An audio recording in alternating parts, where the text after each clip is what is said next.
শীর্ষ সন্ত্রাসীর নামে তাদের কাছে পাঠানো হচ্ছে চাঁদার ফরমান। সন্ত্রাসীদের ঈদ চাঁদাবাজি নিয়ে দেখুন মাহবুব আলমের বিশেষ প্রতিবেদন।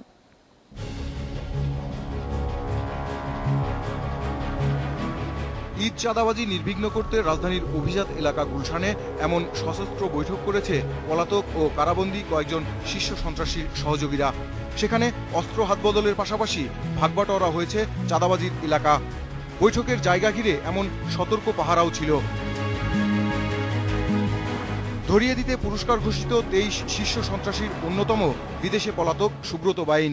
তার সহযোগীরা মোটা টাকা চাঁদা দাবি করেছে বনানীর এক ধর্নাঢ্য ব্যবসায়ীর কাছে। বিষয়টি পুলিশকে জানালে মোবাইলে SMS এর মাধ্যমে হুমকি দেওয়া হয় তাকে। শীর্ষ সন্ত্রাসী যারা কেউ বিদেশে আছে বলে আমরা জানি, কেউ দেশের অভ্যন্তরে আছে, যেমন সুব্রত বাইন, জিসান, ক্লার আব্বাস, রনি, ফ্রিডম রাসু, তারপরে নিহত ডাকাত শহীদের কিছু সহযোগী, এদের নামে কিছু চাঁদাবাজির ঘটনা আসছে।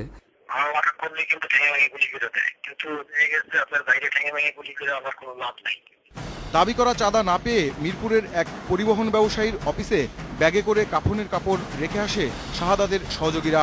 অভিযোগ পেয়ে পুলিশ এই দু চাঁদাবাজকে গ্রেপ্তার করলেও বন্ধ হয়নি হুমকি ধামকি। আমাদের মার্কেটে আরো কয়েকজনকে এইভাবে হুমকি দেয়, আর আমি নিরাপত্তাহীনতা, এই মুহূর্তে জীবনে নিরাপত্তাহীনতা ভুগতেছি। পুরস্কার ঘোষিত 23 শীর্ষ সন্ত্রাসীর একজন তানভীর ইসলাম জয় বর্তমানে অস্ট্রেলিয়ায় পলাতক। মোবাইলে ঢাকায় চাঁদাবাজি নিয়ে কথা বললেও তার দাবি, অন্ধকার জীবন ছেড়ে সে এখন অন্য জগতের বাসিন্দা। একটু অন্য জগতে চলে গেছি আর কি, চলে যাওয়ার চেষ্টা। ঢাকার ভিতরে ইমনের লোকজন বেশি টাকা উঠাচ্ছে ঢাকার ভিতর থেকে। মিরপুরের ওই সাইডটা তো ওই যে সাঁতারের লোকজন টাকা পয়সা উঠাচ্ছে। ওই শহীদের কিছু লোকজন শহীদ মারা যাওয়ার পরে কিছু ছেলে পেলে আছে, ওরা কিছু টাকা উঠাচ্ছে। আর মোহাম্মদপুরে উঠাচ্ছে হলো ওই যে জোসেফের ভাই হারিস আছে না।